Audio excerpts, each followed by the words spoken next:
Quentin Pace blinked against the stinging wind as the shuttle doors hissed open. The air was dry, sterile, and far too warm for his liking. He stepped out onto the platform with a slow gait, his boots clanking against the metal. Overhead, the twin suns of Tarsis Four beat down like hammers, and he'd barely crossed 10 feet before sweat began to gather at the base of his neck. "Why is it always the hot planets?" he muttered. A tall creature with segmented arms and pale, translucent skin approached him, holding what looked like a scanning tablet. Its eyes, large and angular, blinked vertically. "Quentin Pace of Earth?" it asked. "Yeah, that's me," he replied, adjusting the strap of his pack. "You the liaison?" "I am Vorin," the alien said, voice buzzing faintly. "You were briefed on the environmental protocols? Hydrate, don't touch the native flora, and stay out of direct sunlight longer than 20 minutes, Quentin said. "Yeah, I read the pamphlet." Vorin tilted its head. "Very good. Your physiology is not well adapted to this climate. Your kind's internal temperature regulation is primitive." Quentin gave a dry laugh. "You'll get no argument from me." They walked toward a domed complex with panels that shimmered faintly in the heat. A pair of guards in light armor stood at the entrance, their eyes following Quentin's every move. Inside, the temperature dropped slightly, but not enough to be comfortable. Quentin pulled a flask from his hip and took a long sip. Vorin gestured toward a hallway. "You will be escorted to the observation lab. Your presence is required for analysis of the recent anomalies within the geothermal sector." "Lead the way," Quentin said, wiping his forehead. As they moved through the corridor, he noticed the faint hum of machinery embedded in the walls. The base was functional, not elegant, clearly designed by a species that valued efficiency over aesthetics. When they reached the lab, a group of scientists, most of them aliens, stood gathered around a large screen displaying tectonic movement. A few turned to look at him, their expressions unreadable. "This is the human?" asked one, its voice sharper than Vorin's. Vorin nodded. "Yes, this is Quentin Pace. He has experience with geothermal equipment failure on unstable planets." The sharp-voiced one approached. "You are warm already. That is not optimal. Your body temperature is rising at a concerning rate." Quentin frowned. "I've been here 15 minutes. "It is enough for concern," the alien replied. Another scientist leaned in, examining him like a specimen. "He is sweating profusely. That is their coolant system, is it not?" Quentin held up a hand. "Okay, listen. You're not wrong. I run hot. But give me some water and 10 minutes in the shade. I'll be fine." The room went quiet. Vorin turned to the others. "He says he requires water." There was a low murmur of confusion. One of the younger aliens whispered, "But the temperature spike, should we not quarantine him?" "I don't have a fever," Quentin said, raising his voice. "I'm just hot. You brought me to a planet with 2 suns. What did you expect?" The silence returned, heavier this time. Vorin approached a console and tapped a few keys. A thin stream of water poured from a panel into an odd, leaf-shaped container. Quentin took it without hesitation and drank deeply. "You consume liquid directly?" asked one of the scientists, clearly disturbed. "How else am I supposed to cool off?" Quentin asked, lowering the container. There was a long pause. Then the screen behind them beeped. "Geothermal pressure increasing," said another alien. "We have less than 100 minutes before the next rupture." Vorin turned to Quentin. "We require your assistance at the vent site." "Fine," Quentin said, already regretting not bringing a second shirt. "But you better have more water there." The transport vessel was cramped and loud, filled with instruments and 2 armed escorts who never said a word. Quentin sat near the rear, wiping sweat from his brow every 30 seconds. Vorin sat across from him, visibly anxious. "You are still overheating," Vorin said. "Your core temperature has risen by nearly 1 degree.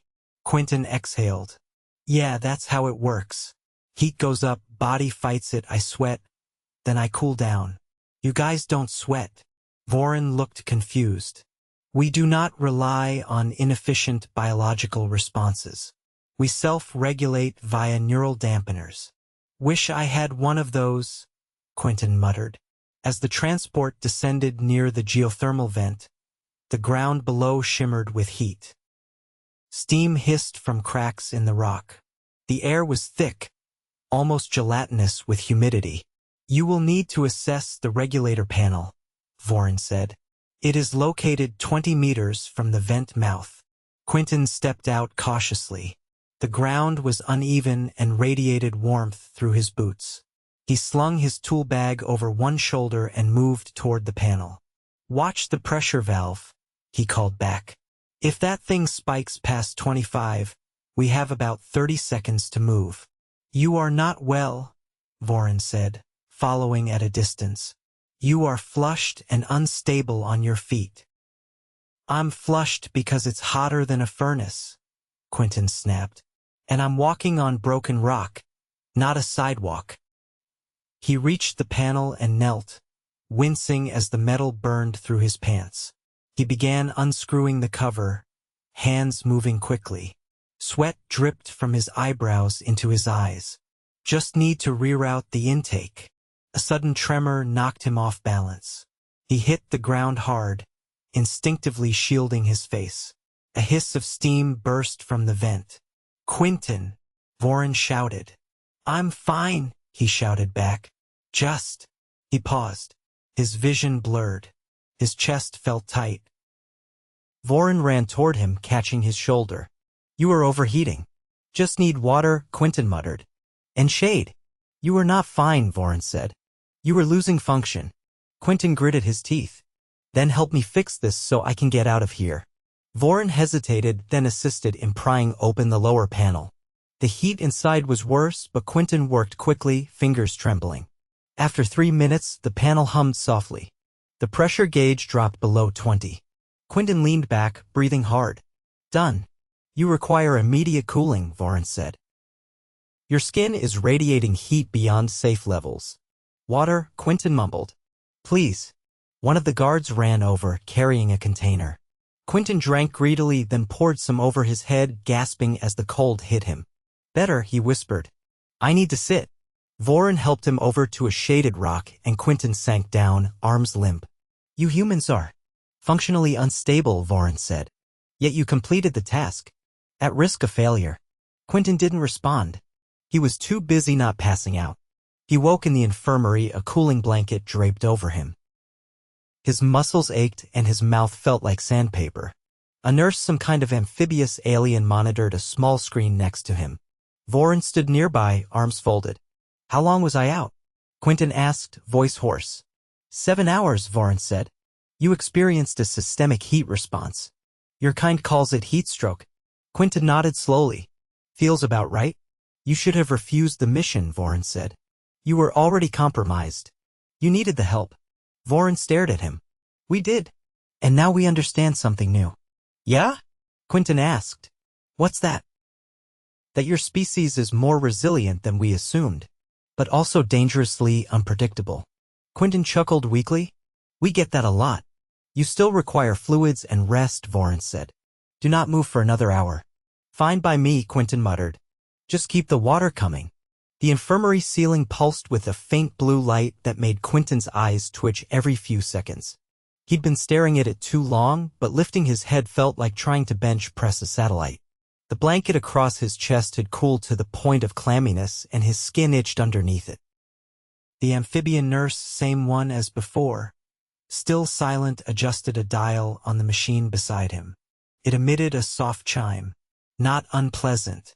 Just enough to remind him he was being monitored like a lab rat with a fever. A door hissed open and Voren entered. His long limbs folded tighter than usual, as if bracing for a confrontation. Your hydration levels have stabilized, Voren said, bypassing any greeting. But your electrolytic balance is inconsistent. You are absorbing fluids at an unpredictable rate. That's because your rehydration packs taste like wet sand and despair, Quentin said, voice gravelly.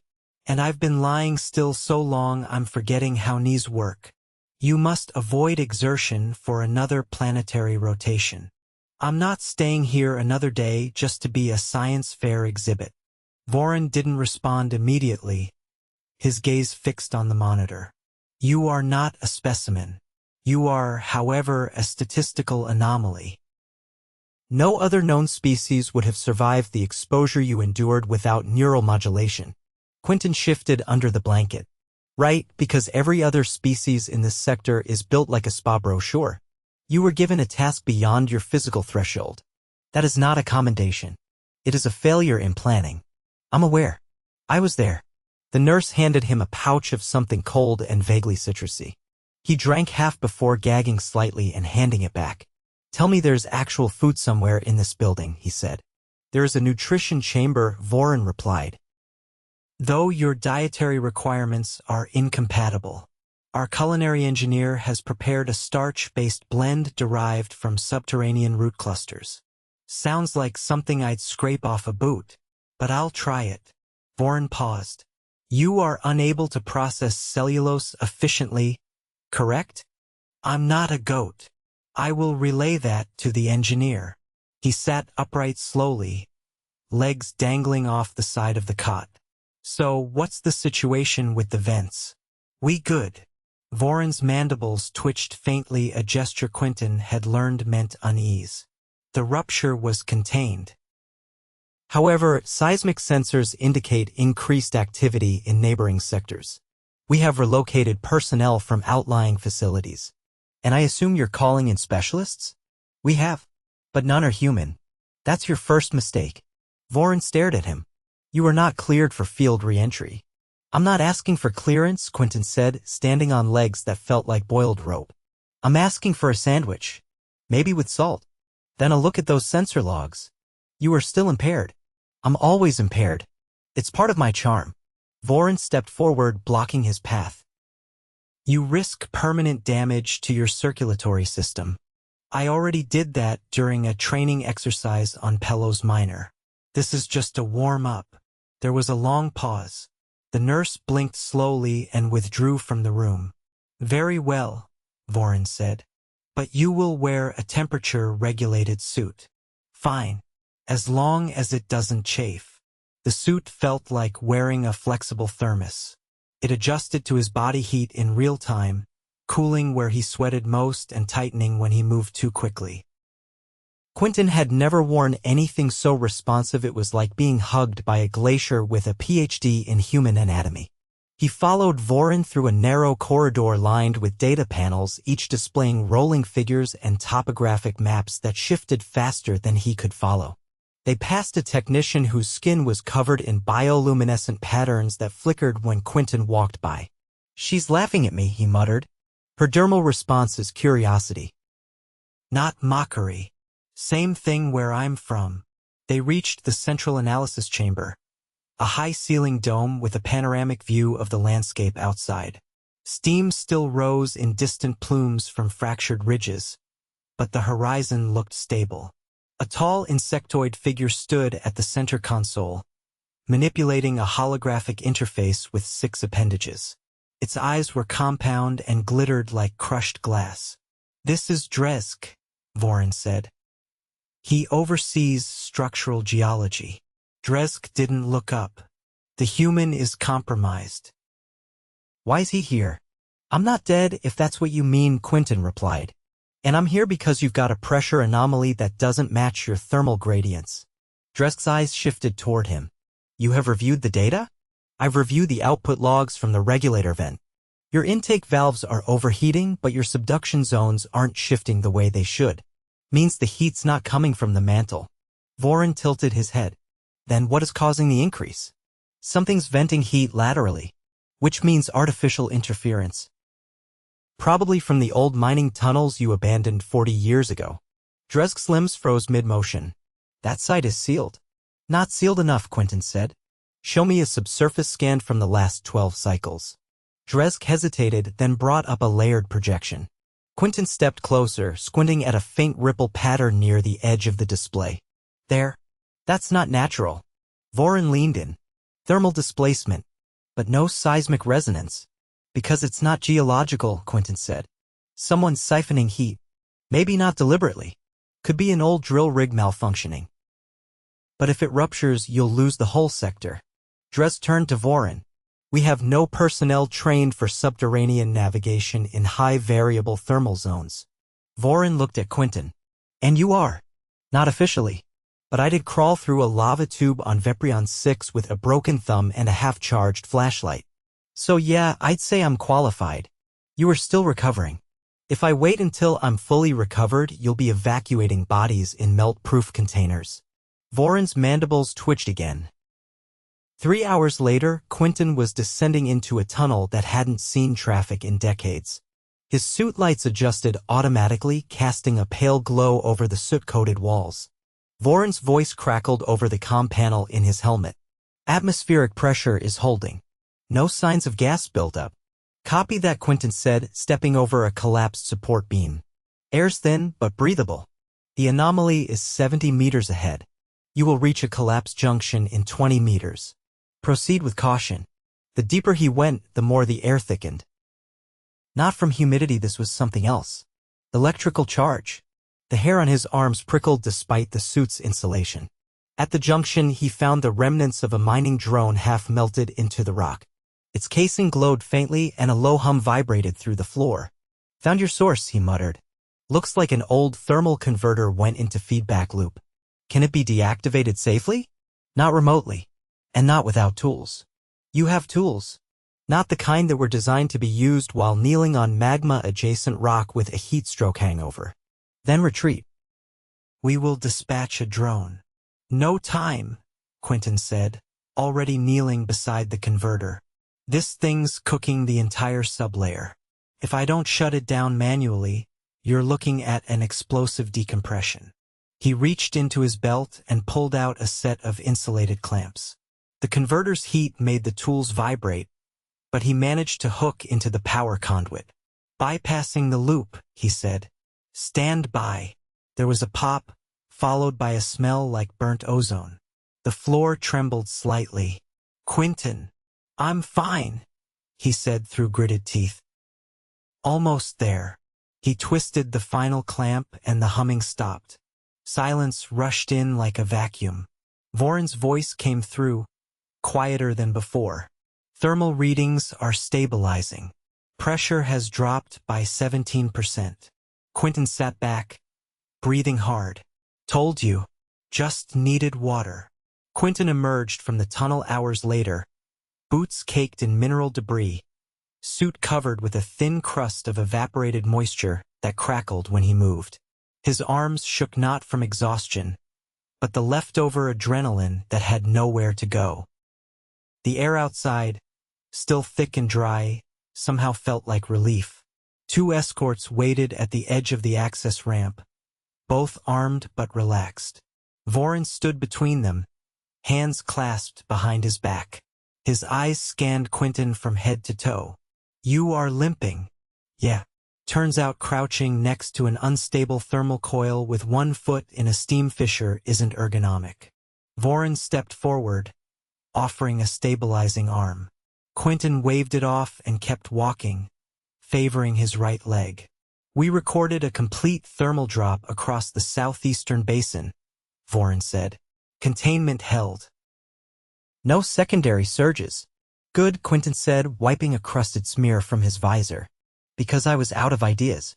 The base's outer chamber had been sealed again, and Quentin entered through a decontamination field that left his hair standing on end. Once inside, the temperature dropped sharply. He didn't complain. Dresk was waiting in the operations center, mandibles poised tensely. His compound eyes flicked to Quentin's legs, then to the grime peeling off his suit in flakes. You shut down a converter that was buried beneath 1,000 tons of fractured basalt, Dresk said. Your math's generous. Looked more like 800 to me.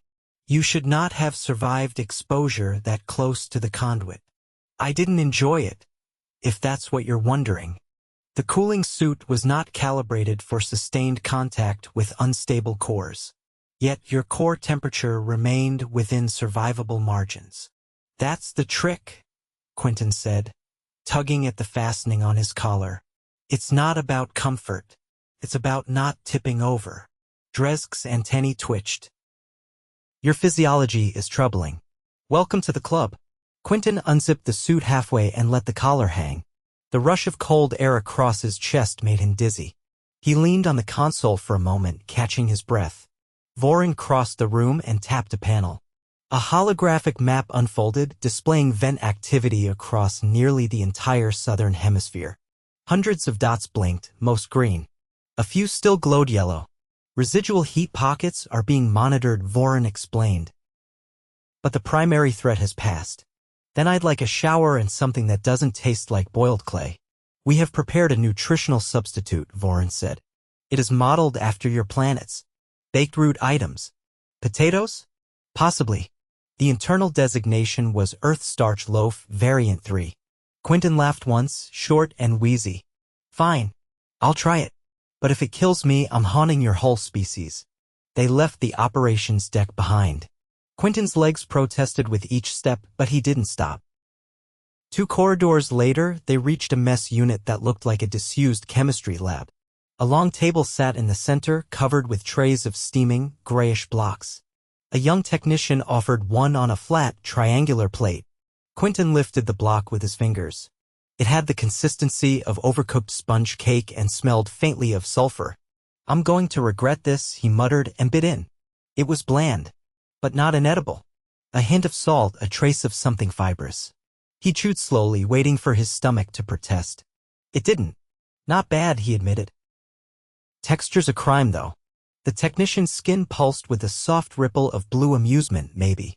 Voron sat across from him. I have submitted a full report to the Planetary Council. Your actions prevented a catastrophic destabilization. Great. That mean I get a plaque or a pat on the back? They have requested your departure be delayed. They wish to study your thermoregulatory functions more closely. Quentin raised an eyebrow. I just fried my kneecap saving your crust. And now they want to poke me with needles. Not invasive study. Observation only. You would be monitored during routine activity. Routine activity? What do you think I do all day? Run laps on hot coals. Voron leaned forward. They wish to understand how your body tolerates conditions that incapacitate most species. This knowledge could prove vital for future cross-species operations in extreme climates. I'm flattered, but I came here to fix a vent, not become a case study. It would be entirely voluntary. Quentin stared at his half-eaten starch brick. Let me guess. You already said I'd do it. I said I would ask. He sighed. Fine. I'll give you 1 cycle. But if anyone tries to get a blood sample without asking, I'm charging double. Voron nodded. Understood.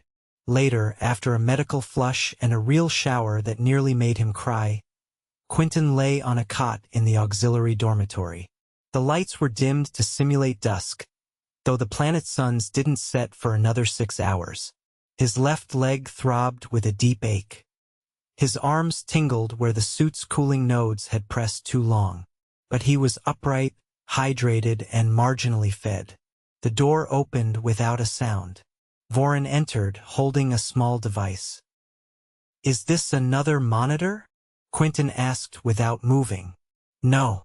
It is a thermal feedback gauge, calibrated for your specific range. What do I do with it? When the light turns red, you are to stop working. Quentin sat up slowly. You made this for me? Modified an existing tool. Your species lacks external indicators. This will allow us to intervene before your condition becomes dangerous. He took it, turning it over in his hands. The casing was smooth, alien plastic, but clearly customized. There was even a strap that fit his wrist. Thanks, he said, and meant it. Voron stood by the door. You have confused many here. I tend to do that. They assumed heat was the enemy. That exposure meant failure. You proved otherwise. Quentin pulled the blanket over his legs. Heat's not the enemy. Ignoring it is. Voron nodded once. Rest. Tomorrow we begin mapping the dormant vents. With your assistance. Joy. And you will remain within thermal safety margins. I'll try. Voron left without another word. Quentin lay back, eyes tracing the ceiling's subtle curve. His body hurt in places he didn't know had muscles. But the ache was earned, and the silence that followed wasn't sterile anymore. It was peaceful. He closed his eyes, the thermal gauge warm on his wrist, and slept without dreaming.